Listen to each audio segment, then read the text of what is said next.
If you've ever tried to play Beethoven's Pathétique sonata, you know it's one of the most rewarding and most challenging pieces in the piano repertoire.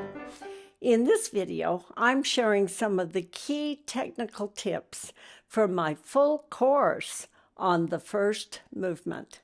You'll learn how to voice those iconic chords in the grave introduction, how to pedal to create drama without a muddy sound, my solution for the left-hand broken octaves that trip up most pianists, and how to master the jumps and play the mordents correctly in the fast exposition section. These are the same techniques I teach my students to bring clarity, control, and emotional depth to this masterpiece. It's very important to pedal Beethoven very carefully and to not over pedal. And that's what I hear a lot of times. I'll hear students connect the chords even with the pedal, even when the chords change. In this introduction, I recommend that the pedal changes on every single 16th note. Now, that doesn't mean that some measures you're not going to have necessarily 16th notes, and if you have big runs or such, you wouldn't use as much pedal on those.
In the right hand, you want to be very, very careful to voice as much as possible. When I play that first chord, and notice how my fifth finger is vertical.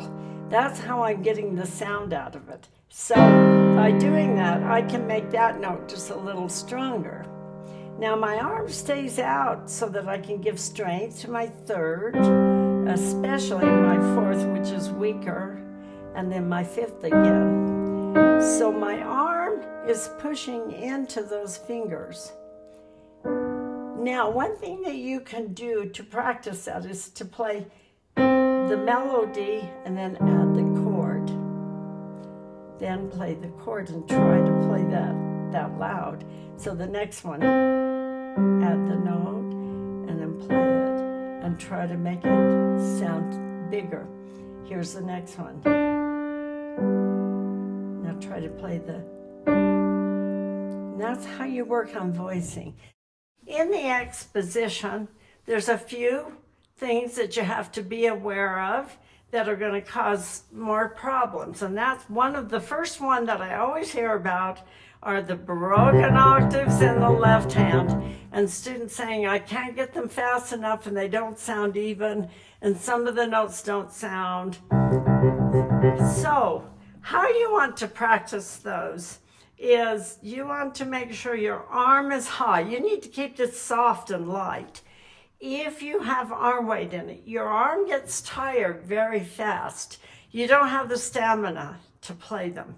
But if you keep your arm weight off and you rotate like this, it really helps. Now, I have a little thing that I do. I lodge my second finger in between so that I can actually rotate easier. You see, if I do, if I don't, then I'm all over the place. You don't have to push the key down and you don't have to do it hard. Just have it sitting there. Then just have it there and rock back and forth. Now, you could start with a 6 like this. I still have my second finger in there. And look at how loose I am. That really helps to get that fast. Now I'm light because I have my arm up. Some things that you can also do is practice without sound. So it's very important to do this so that you'll learn to get that looseness in there and the rotation without worrying about the sound. And as you go up, because you're going to have to, you do this. Now, I'm always finding a note that I can lodge the second finger in. Before we move on, I want to mention, if you're finding these tips helpful, but you feel like you need to strengthen your technique, we've put together a free PDF called Unique Piano Technique. The exercises target the core skills that make challenging pieces like the Pathétique feel easier. You can grab it for free at the link in the description. Now, let's get back to the Pathétique. Here's how to get measure 51 in this entire section good and feel comfortable that you can get around on it. The biggest problem I hear is that students find it hard to jump from here to here and then back down and have all of this going on in the left hand with it. The thing that you want to remember is that when you're playing here, you want to shift your body down in front of those notes. And then when you're playing here, don't shift up too far because you're okay up here. You can play here and still stay here. Where the problem is here. And if your body stays here and you try to reach down here, you're going to miss those notes. So watch how I shift my body. I'm starting down here.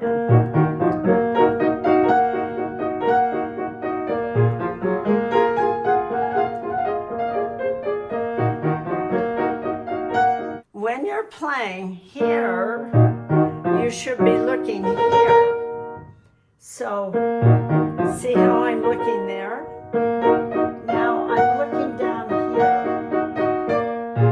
Now I'm looking up there. So you're always looking ahead where you're going to jump. Now you can practice doing this without that left hand in the way. So you practice looking up, looking down here, look up there, look down, up. And of course this is important. You have to get it memorized. You've got to be able to memorize it in order to do these things. So when you're playing it with the music, it's still important when you're looking up, still you can look and still look up at that music, but keep your body shifted to the left because this is the place where it's most awkward to play this. I want to talk a little bit about the mordents now. And this is where students always question, well, how do you play these? First of all, I want to say always use fingering 2-3-2. No matter what it is, no matter if you end up on a black key with your thumb, use 2-3-2. It will give you more clarity on your mordent. So you're starting them on the beat. So start them on the beat. So any of them, now the other thing is I keep my elbow out here so that I have I have as much clarity and strength as I need to play those. These tips I've shared today will get you started, but the Pathétique has so many more layers to explore. Precise counting for the grave introduction, voicing, pedaling, and interpretation throughout the entire movement. If you'd like to truly master this piece, check out my complete course on the first movement at BrillantePianoDuo.com. I walk you through every section, measure by measure, so you can perform this piece with total confidence. Thanks for being here today.